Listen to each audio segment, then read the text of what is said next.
Hi all, അസ്സാം വലൈക്കും. അപ്പോൾ ഇന്ന് ഞാൻ വന്നിട്ടുള്ളത് പൊക്കവടയുടെ റെസിപ്പി ആയിട്ടാട്ടോ. അപ്പം ഞാൻ ഉണ്ടാക്കുന്ന രീതിയിൽ പൊക്കവട എങ്ങനെ ഉണ്ടാക്കുന്നതെന്ന് നിങ്ങളുമായി ഷെയർ ചെയ്യാനാണ് ഞാനിന്ന് വന്നിട്ടുള്ളത്. പിന്നെ ഞാൻ 1 മാസം 2 മാസമൊക്കെ മുന്തിരി ജ്യൂസ് വീട്ടിൽ തയ്യാറാക്കി വെക്കാറുണ്ട്. അത് നോമ്പിന് മാത്രമല്ല, ഈ ചൂടുകാലത്ത് പലപ്പോഴും ഞാൻ ചെയ്യാറുള്ളൊരു കാര്യമാണ്. അപ്പോൾ ആ റെസിപ്പിയും കൂടി നിങ്ങളുമായി ഞാൻ ഷെയർ ചെയ്യുന്നുണ്ട് കേട്ടോ. അപ്പോൾ ആദ്യം തന്നെ നമുക്ക് പൊക്കവട റെസിപ്പി കാണാം. 4 സവാള ചെറുതായിട്ട് അരിഞ്ഞത്, ചെറിയ സവാള കേട്ടോ. പിന്നെ കുനുകുന അരിഞ്ഞ ഇഞ്ചി, പച്ചമുളക്, കറിവേപ്പില, ആവശ്യത്തിന് ഉപ്പ്. പിന്നെ നിങ്ങൾ ചേർക്കലുണ്ടോയെന്ന് എനിക്കറിയില്ല, ഞാനിതാ ഒരു ഇൻഗ്രീഡിയൻസ് ചേർക്കുന്നുണ്ട്, ചിക്കൻ മസാല ഇട്ടത്. ഈ ചിക്കൻ മസാല നല്ലതായിട്ടത് മിക്സ് ചെയ്തിട്ട് ഒരു 10 മിനിറ്റ് വെക്കുക. എന്നിട്ട് നമ്മൾ പൊക്കവട ഉണ്ടാക്കിയാൽ നല്ല ടേസ്റ്റാട്ടോ. പിന്നെ അതിലോട്ട് ചപ്പ് ആഡ് ചെയ്തിട്ടുണ്ട്. പിന്നെ 1 കപ്പ് മൈദ, 1 കപ്പ് കടലപ്പൊടി. പിന്നെ ഞാൻ ആഡ് ചെയ്യുന്നത് ഒരു 3 ടീസ്പൂൺ അരിപ്പൊടി ആട്ടോ. അതെന്തിനാ വെച്ചാൽ ക്രിസ്പി ആയിട്ട് കിട്ടാൻ വേണ്ടിയിട്ടാണ്. പിന്നെ കുറച്ച് വെള്ളം ഒഴിച്ചിട്ട് നല്ലവണ്ണം കുഴച്ച് ഈ ഒരു രൂപത്തിലാക്കി എടുക്കുക. പിന്നെ ഒരു മണിക്കൂർ റെസ്റ്റ് ചെയ്യാൻ വെച്ചിട്ട് ഇതുപോലെ അങ്ങനെ ചുട്ടെടുക്കുക. നല്ല ക്രിസ്പി ആയിട്ടുള്ള പൊക്കവടയാണ്.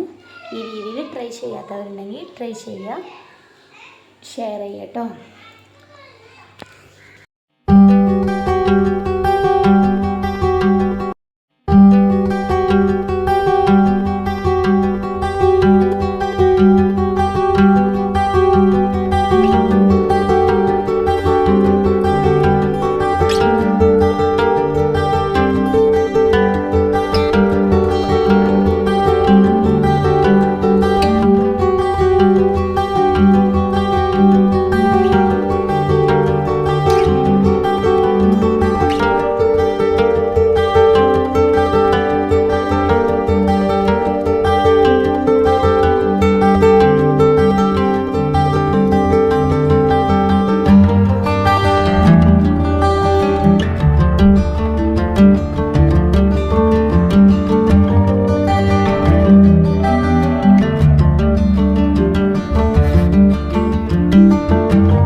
അടുത്തത് മുന്തിരി ജ്യൂസാട്ടോ തയ്യാറാക്കുന്നത്. ഇത് 2 കിലോ മുന്തിരി ഉണ്ട്.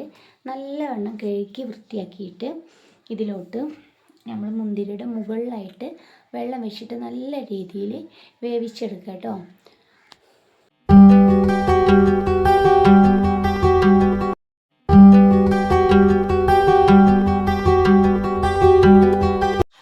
മുന്തിരി നന്നായിട്ട് തിളച്ച് വരുമ്പോൾ ഇതിലോട്ട് ഞാൻ ചേർത്ത് കൊടുക്കുന്നത് പട്ട, ഇഞ്ചി ചതച്ചത്, ഏലക്കായ, ഗ്രാമ്പു. ഇതിൻ്റെ ഫ്ലേവർ ഇഷ്ടമുള്ളവർക്ക് ഇത് ചേർക്കുക, അല്ലെങ്കിൽ ഇത് തനിയെ ജ്യൂസ് അരച്ചിട്ട് തയ്യാറാക്കാം കേട്ടോ. ഇതിലോട്ട് 1 കിലോ പഞ്ചസാര ആഡ് ചെയ്തിട്ടുണ്ട്. 2 കിലോ മുന്തിരി കേട്ടോ. പിന്നെ ഇത് ചൂടാറിയിട്ട് മിക്സിയിൽ അരച്ചിട്ട് ഇത് നന്നായിട്ട് അരിച്ചെടുക്കുക. പിന്നെ നമ്മളിത് 1 മാസം 2 മാസം ഒക്കെ നിൽക്കും. എത്ര വേണമെങ്കിലും നമുക്ക് സേവ് ചെയ്ത് വെക്കാം കേട്ടോ. പിന്നെ പെട്ടെന്ന് തയ്യാറാക്കേണ്ട ആവശ്യമില്ല. 2 ചെറുനാരങ്ങൻ്റെ നീര് ഇതിലോട്ട് ഞാൻ ആഡ് ചെയ്യുന്നുണ്ട്. ഇതിൻ്റെയൊക്കെ ഫ്ലേവർ ഇഷ്ടമുള്ളവർക്ക് ഇത് നല്ല ടേസ്റ്റി ആയിട്ടുള്ള ഡ്രിങ്കാണ്. ട്രൈ ചെയ്യാത്തവർ ട്രൈ ചെയ്യാം കേട്ടോ. പിന്നെ നമ്മൾ ഈ ജ്യൂസ് റെഡി ആയിട്ട് ഇതിൽ മുന്തിരി മുറിച്ച് കഷ്ണങ്ങളാക്കി ചേർത്ത് കൊടുത്താൽ ഇത് നമ്മൾ സേവ് ചെയ്ത് കഴിക്കുമ്പോൾ നല്ല ടേസ്റ്റ് ഉണ്ടാവും. ഞാൻ അങ്ങനെയും ചെയ്യാറുണ്ട്. അപ്പോൾ ആ രീതി ട്രൈ ചെയ്യാത്തവരുണ്ടെങ്കിൽ ഒന്ന് ട്രൈ ചെയ്യുക.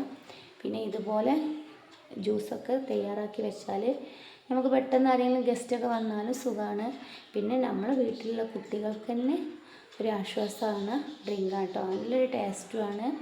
പിന്നെ നല്ല ഹെൽത്തി ആയിട്ടുള്ള ഡ്രിങ്കാണല്ലോ. പിന്നെ ഇന്നത്തെ സ്പെഷ്യൽ പൊക്കവടയും പിന്നെ കുട്ടികൾക്ക് പഴംപൊരിയും ഒക്കെ ഉണ്ടായിരുന്നു. അങ്ങനെയൊക്കെയാണ് ഇന്നത്തെ സ്പെഷ്യൽ. അപ്പോൾ നിങ്ങൾക്കൊക്കെ എന്തൊക്കെയായിരുന്നു സ്പെഷ്യൽ, എങ്ങനെയൊക്കെ റമളാൻ പോണു ഒക്കെ ഒന്ന് കമൻറ്റ് ചെയ്യുന്നുണ്ട്. എൻ്റെ വീഡിയോകൾ ഇഷ്ടമായിട്ടുണ്ടെങ്കിൽ ലൈക്ക് ചെയ്യാനും ഷെയർ ചെയ്യാനും കമൻറ്റ് ചെയ്യാനും മറക്കരുത് കേട്ടോ ഫ്രണ്ട്സ്. Thanks for watching.